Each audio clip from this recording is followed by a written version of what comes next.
गुरुदैवताय गणाध्यक्षाय धीमहि गुणशरीराय गुणमण्डिताय गुणेशानाय धीमहि गुणातीताय गुणाधीशाय गुणप्रविष्टाय धीमहि एकदन्ताय वक्रतुण्डाय गौरीतनयाय धीमहि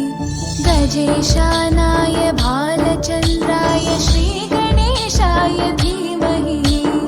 एकदन्ताय वक्रतुण्डाय गौरीतनयाय धीमहि गजेशानाय भालचन्द्राय श्रीगणेशाय धीमहि।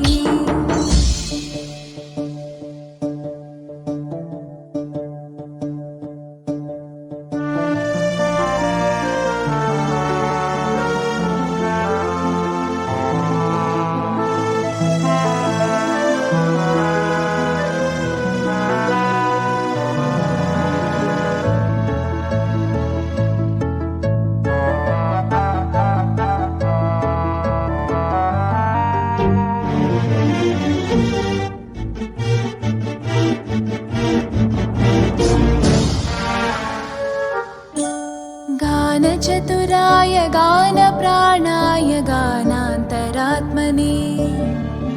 गानोत्सुकाय गानमत्ताय गानोत्सुकमनसे गुरुपूजिताय गुरुदैवताय गुरुकुलस्थायिने गुरुविक्रमाय गुह्यप्रवराय गुरवे गुणगुरवे गुरुदैत्यकलक्षेत्रे गुरुधर्मसताराध्याय गुरुपुत्रपरित्रात्रे गुरुपाखण्डखण्डकाय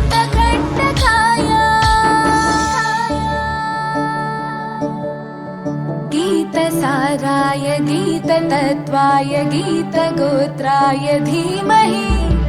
गूढगुल्फाय गन्धमत्ताय गोजयप्रदाय धीमहि गुणातीताय गुणाधीशाय गुणप्रविष्टाय धीमहि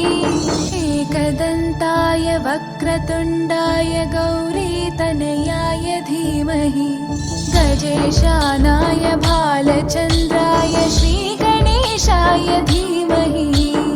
एकदन्ताय वक्रतुण्डाय गौरीतनयाय धीमहि गजेशानाय भालचन्द्राय श्रीगणेशाय धीमहि।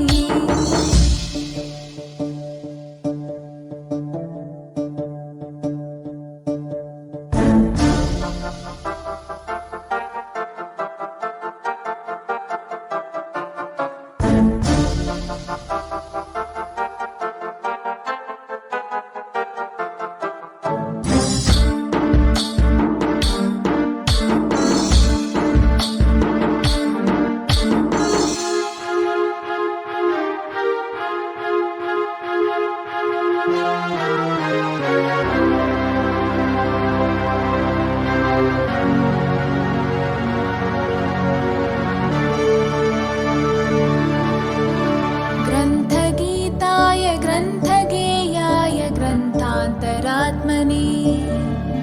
गीतलीनाय गीताश्रयाय गीतवाद्यपटवे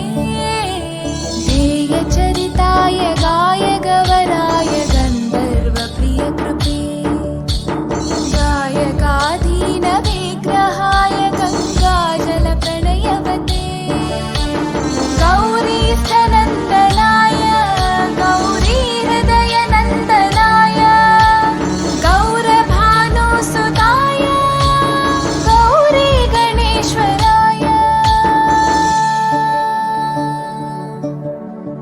गौरीप्रणयाय गौरीप्रवणाय गौरभावाय धीमहि गोसहस्राय गोवर्धनाय गोपगोपाय धीमहि गुणातीताय गुणाधीशाय गुणप्रविष्टाय धीमहि एकदन्ताय वक्रतुण्डाय गौरीतनयाय धीमहि गजेशानाय भालचन्द्राय श्रीगणेशाय धीमहि